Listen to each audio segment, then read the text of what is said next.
Hi friends, இன்னைக்கு நம்ம வீட்டில் பாப்பாங்களுக்கு வந்து பார்த்தீங்கன்னா நூடுல்ஸ் தான் செய்ய போகிறோம். அதுக்கு தான் கேரட் பீன்ஸு, ஆனியன், பூண்டு, இஞ்சி, கொத்தமல்லி தழை. நூடுல்ஸை பார்த்தீங்கன்னா தண்ணியில் 5 மினிட்ஸ் வேக வச்சு சுடு தண்ணியிலேருந்து வடித்து பச்சை தண்ணியில் போட்டு எடுத்து வச்சுருக்கிறேன். இது வந்து என்ன பிராண்டுன்னு பார்த்தீங்கன்னா மில்லட் நூடுல்ஸ் மாதிரி. எனக்கு கரெக்டாக என்ன பிராண்டுன்னு தெரில. ஃபஸ்ட்டு எண்ணெய் ஊற்றி கடுகு போட்டு வெங்காயம், இஞ்சி, பூண்டெல்லாம் பார்த்திங்கன்னா துருவி வச்சுருந்தேன். இதெல்லாம் போட்டு நல்லா வணக்கி விட்டுக்கோணும். வெங்காயம் பார்த்திங்கன்னா நல்லா ப்ரௌன் ஆகி வர வரைக்கும் நல்லா வணக்கி விட்டுட்டு அதுக்கப்புறம் இஞ்சி பூண்டு துருவி வச்சுருக்கிறேன். பார்த்திங்கன்னா பேஸ்ட் அரைக்கல, துருவி வச்சதுன்னா அதனோட ரா ஸ்மெல் வந்து நம்மளுக்கு நல்லாயிருக்கும், ஃப்ளேவர் நல்லா இருக்குன்னு சொல்லிட்டு இஞ்சி பூண்டு துருவி போட்டிருக்கிறேன். வெங்காயம், இஞ்சி பூண்டெல்லாம் நல்லா வதங்கினதுக்கப்புறம் நம்ம பார்த்திங்கன்னா வெஜிடபிள்ஸ் சேர்த்துக்கலாம்.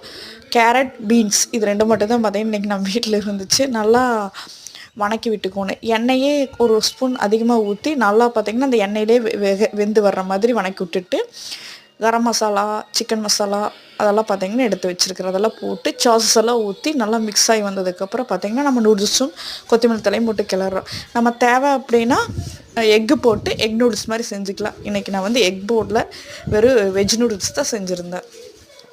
நல்லா கிளறி விட்டும்போது பார்த்திங்கன்னா அடி பிடிக்காமல் நல்லா கிளறி விட்டோம்னா நம்மளுக்கு குழந்தைகளுக்கு கொடுக்குற மாதிரி காரம் இல்லாமல் நல்லா சுவையான நூடுல்ஸ் தயார்.